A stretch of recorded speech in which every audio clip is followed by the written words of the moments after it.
don't know how powerful your voice is. They don't want to hear another legislator. They don't want to hear somebody else that's advocating. Sometimes they just want to hear that personal story. The only way to stop asbestos-related cancers is to ban it. About 40,000 Americans die every year of asbestos-caused diseases. So I think on this, the 20th anniversary of the ADAO, it's appropriate that we go back to basics. So I'm going to start with Asbestos 101. So asbestos is a magnesium iron silicate fiber found naturally occurring in the Earth's surface. This is an example. This is a chrysotile mine in Asbestos, Quebec, in Canada, in Ontario, Canada.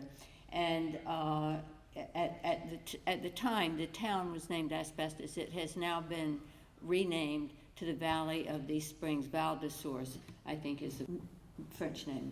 There are two principal types of asbestos. They are serpentine and amphibole.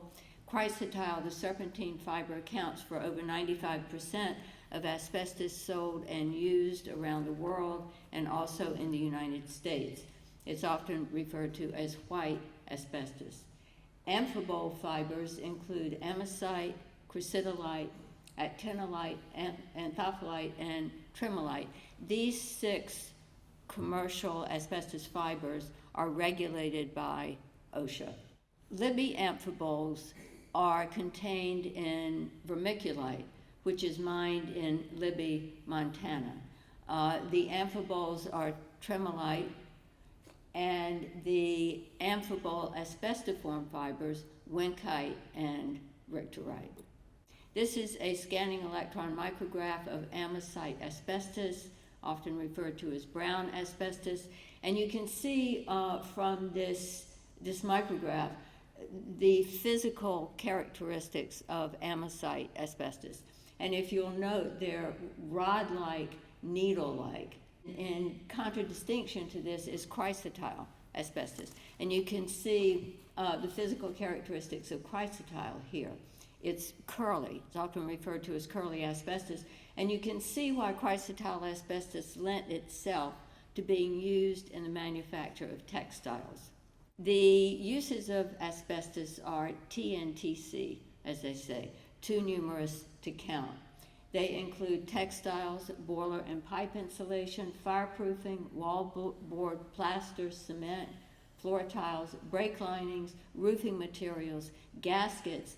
And of some note today is the asbestos that's used in the manufacture and used in the diaphragms used by the chlor-alkali industry to manufacture chlorine. And this is one of the uses that is under some contention right now. Asbestos has been used in home appliances like toasters and hair dryers. Asbestos contaminates vermiculite and talc. Non-malignant asbestos diseases are asbestosis and pleural disease. Pleural disease includes pleural plaques, which is circumscribed pleural thickening, diffuse pleural thickening, which is just what it says, and has been associated with death from respiratory failure. Round atelectasis is an interesting pleural abnormality related to asbestos, and it's an area of increased density on chest x-rays and CT scans that can resemble lung cancer and have been responsible for a number of unnecessary thoracotomies.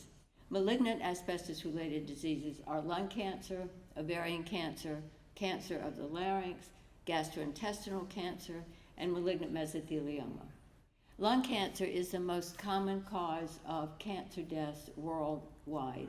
In 2019, it accounted for more than 20% of cancer deaths. Lung cancer is the most common occupational malignancy. Lung cancer is the most common asbestos-related malignancy. Asbestos and cigarette smoking act in a synergistic manner to increase risk for lung cancer over and above that of either of these 2 agents alone. Fortunately, I'm not sure if fortunately is the right word to use here, but we do have a method now for screening asbestos-exposed populations and other populations at risk for lung cancer. And it's low-dose chest CT scan screening, which has been shown to be associated with a 20% drop in lung cancer mortality in the U.S. And one of the references, I have reference number 2, is a great review of the topic in the form of a Collegium Ramazzini position statement, which was spearheaded by Dr. Markowitz and was just recently published. So you might want to take a look at that. Gastrointestinal cancer, over the years that I've been involved with occupational medicine, has been a contentious issue.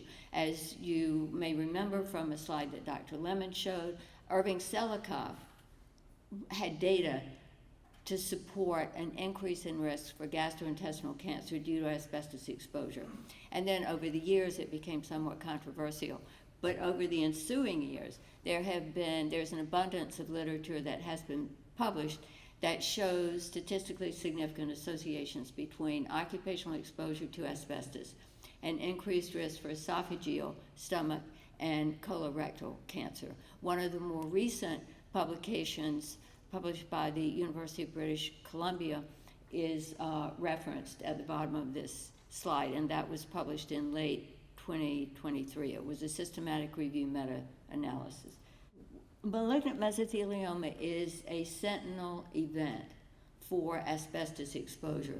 The only other agent that has been shown to cause malignant mesothelioma, in my opinion, is erionite, which is also a mineral fiber found naturally occurring in the earth. In 2024, an article was published in the Journal of Cancer Research and Clinical Oncology that looked at what information do we have about asbestos exposure and malignant mesothelioma morbidity and mortality over the years 1990 to 2019. And the authors analyzed a bunch of data that came from the Global Burden of Disease program. And what was observed was that the age standardized mortality ratio between 1990 and 2019 decreased. It did drop. On the other hand, the number of cancer deaths, the number of deaths from malignant mesothelioma increased by 90% during that period of time. So if anybody is under the illusion that malignant mesothelioma is becoming a thing of the past, I think these data and other data that have been published continue to show increase in numbers of malignant mesothelioma deaths. Risk factors for disease are shown on this slide. Dose is an important risk factor. The higher the dose, the greater the risk for asbestos-related disease. However, there is no dose below which no risk for asbestos-related disease has been shown. For example, the dose-response relationship between asbestos and lung cancer is linear. There is no threshold, and no threshold has been shown for any other asbestos-related disease. And we do know, particularly with malignant mesothelioma, that there's increased risk at as little as 1 day of exposure. So very tiny doses of asbestos can cause malignant mesothelioma. Time since first exposure or latency, they're almost the same thing, has been shown to be a risk factor for malignant mesothelioma. And in 2019, an article was published by Loomis et al. That showed a linear dose-response relationship between time since first exposure to asbestos and risk for malignant mesothelioma. Smoking increases risk for lung cancer and laryngeal cancer, increased more together with asbestos exposure. Non-malignant asbestos-related disease on chest X-ray or CT scan connotes an increase in risk for subsequent development of lung cancer and malignant mesothelioma. Sex is not a risk factor for malignant mesothelioma. In 2015 and 2021, textbooks from the Blue Book series that is published by the World Health Organization stated that the population attributable fraction for malignant mesothelioma for asbestos was 80 to 90% in males, whereas in the US and France, for females, it was 20 to 40%, implying applying that, the suggestion is that women are at less risk for malignant mesothelioma with asbestos exposure than men. And this is not true. And I'll refer you to, I think it's reference number 6. First author is Xavier Bauer, which was published in the last couple of years, which reviews this subject and shows very clearly that the risk for malignant mesothelioma in women is not that different from men. One of the major factors where there is a decreased risk is because inadequate occupational environmental histories were taken. So going forward, prevention has already been mentioned here. And I have to point out one thing on this slide that I'm embarrassed to say I didn't think about until Stephen gave his talk today. Screening is not secondary prevention. It's tertiary prevention. However, education has been mentioned here before. It is critically important in preventing asbestos-related disease. Elimination of exposure, we know, is critically important, and ADAO has been a major leader in trying to get an asbestos ban passed in the United States so that it can at least be favorably compared to the 69 other countries that have banned asbestos.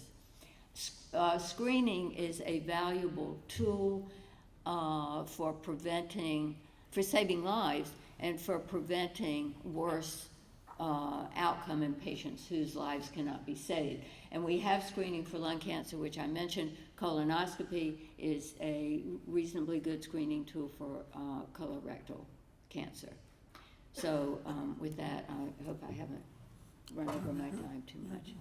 Thank you very much.